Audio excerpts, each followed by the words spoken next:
You know, J.D. Vance is an embarrassment to the law school I attended, but the fact is, he's telling us something that we should have already known. Last week, I mentioned it, they are not going to follow court orders. They've decided to push the limits of executive power by infringing on the legislative powers of Congress.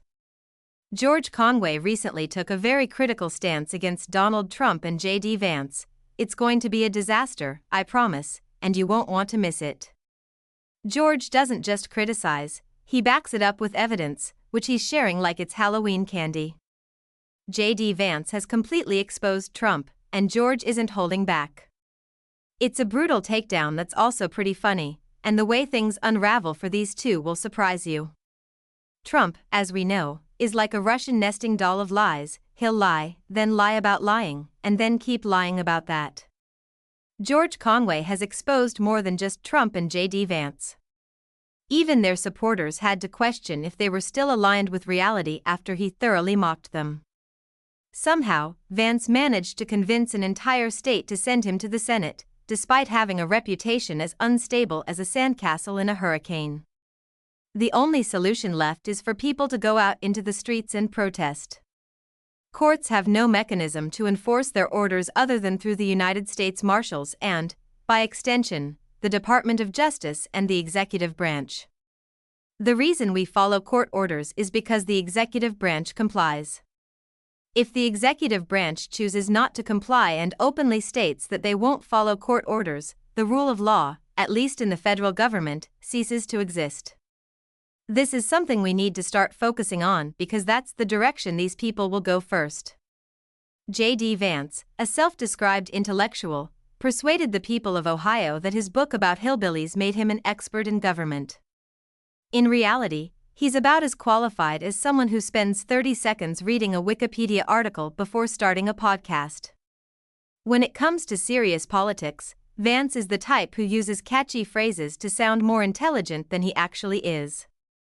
He has no real position on anything, he's the epitome of hollow rhetoric, someone who tries to seem knowledgeable while hoping no one notices his ignorance. I went to law school with J.D. Vance. What do you think he learned there that prepared him for what happened last night? I think what he might have gotten from Yale Law School was a focus on being abstract. It's an odd place for law school because many people end up not practicing law and do something else, without really focusing on law. But if you want to learn law, you can learn it there. That said, I don't think there's enough practical advocacy training there, but then again, it's been 40 years since I was there. Then there's Donald Trump, who is the real-life equivalent of a bad reality TV show. When someone who delights in winning at chess plays against a master, he loses more often than a child. The fact that Trump has been consistently wrong about everything is astonishing.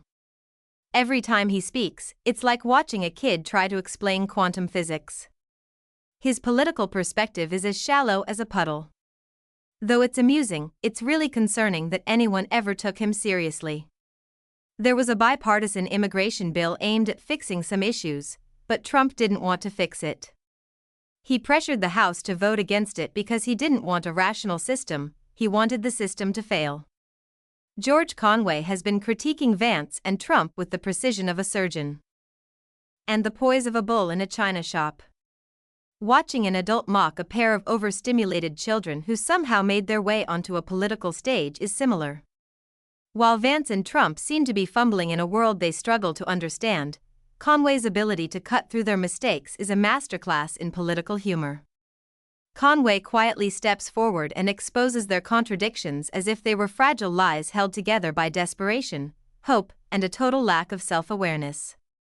Conway doesn't hesitate when it comes to Trump. He points out the absurdity of the former president's many mistakes, his endless cycle of unfulfilled promises, and the glaring ignorance he so openly displays. However, it's Vance who bears the brunt of Conway's sharp criticism. Conway is unimpressed by his entire political career, which seems like a poor imitation of ambition. Vance can't help but emotionally react to situations. He is, according to Conway, a narcissistic sociopath, something people need to understand. That's why you cannot normalize him or treat him like a regular person, because he's not. He exposes Vance's clear pandering, his strange obsession with aligning himself with the most extreme parts of the Republican Party, and his intense need for attention. The most impressive part is that Conway does this all in a calm, controlled manner, as if he's humorously pointing out flaws in a toddler's painting. Watching Conway tear into Trump and Vance is smooth, cutting, and funny, like a comedian doing stand-up, but instead of jokes, he's delivering slow-motion truth bombs. The sad part is that neither Trump nor Vance realize they are the punchline. Despite being as self-made as a pre-packaged sandwich from a gas station, Trump's entire political persona is built on the notion that he is some kind of self-made genius. Unless you count tax evasion and bankruptcy as hard work, the man has never done a day of real labor in his life. However, he still has people who say, yes, he's the one to lead the country. It's like watching someone walk into a burning building and claim they're the only one who can put out the fire. People overthink this man. There's no strategy, no thought behind his actions, and his brand is just him. He lives in a world where it's all about him. But it's not just him. There are many others who've gotten caught up in this thing and are perpetuating it. Conway argues that, in Trump's mind, none of us matter. These people aren't real to him. He doesn't care what happens to them as long as they follow his orders. If they don't, he'll discard them. He's a man with no empathy or conscience, it's all about him. However, Trump is playing a different game. Despite spending most of his life in the upper echelons of society, his political career has been built on the notion that he somehow represents the working class. When someone with $1 million trust fund tries to teach you about poverty, they're using their own life as an example of how to appeal to an audience while remaining disconnected from their reality. If you've ever wondered what it's like to deceive an entire state, just look at J.D. Vance's political career. He's a wealthy man with a fancy suit and ideas spoon-fed to him by his billionaire supporters, yet he dares to act as if he understands the people of Ohio. Conway did the public a service by exposing these two, reminding us that Trump and his supporters are not the only characters in the political circus. It's about seeing the spectacle of someone willing to speak the truth, no matter how many people it offends, and dismantling the emperor's new clothes. Anyone, unless they happen to be in line at a fast food restaurant when he's attempting to purchase a cheeseburger. Even though it's unfortunate, the man's ability to speak without saying anything significant is almost astounding. Nevertheless, we continue to listen to his meandering speeches as if they contain some kind of magical insight. They can try sometimes because they're trying to address violations of laws and the Constitution, but at the end of the day, the courts can't have over 600 federal judges trying to run the federal government through litigation when the president refuses to do his job. Not only is he refusing to do his job, but he's essentially disregarding the responsibilities he holds. Then there's J.D. Vance, who seems to believe that his success as a best-selling novelist qualifies him for public office. As you can see, Vance's resume isn't exactly indicative of political expertise.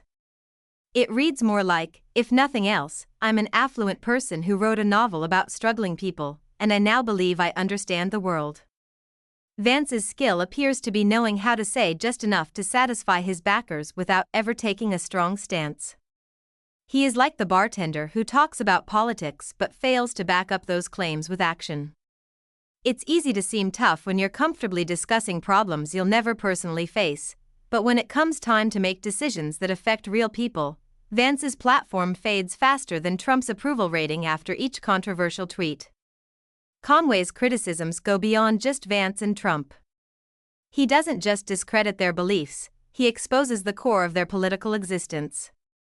These individuals are harmful as well as wrong. Their professions are built on deceiving the public, offering false promises, and pretending to understand the struggles of ordinary people. In reality, they're just a couple of disconnected elitists who have turned pretense into a profitable career. Trump and Vance are not even the main issue anymore, it's what they represent, a toxic mix of ego, money, and incompetence that has overtaken politics.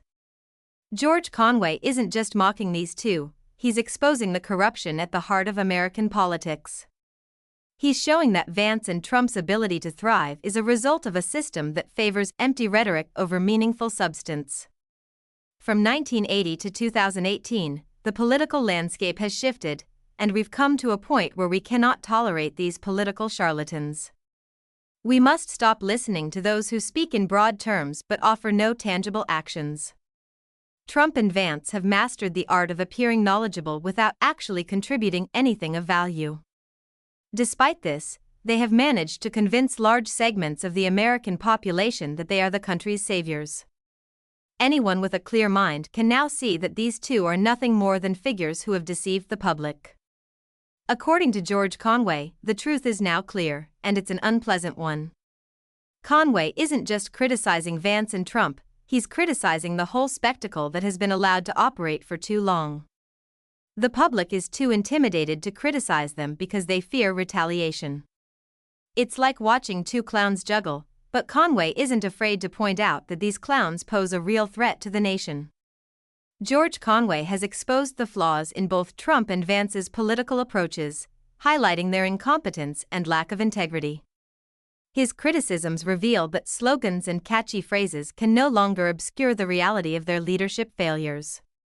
While their public personas may have fooled millions, Conway's analysis pulls back the curtain, revealing that what they present as leadership is, in fact, a farce.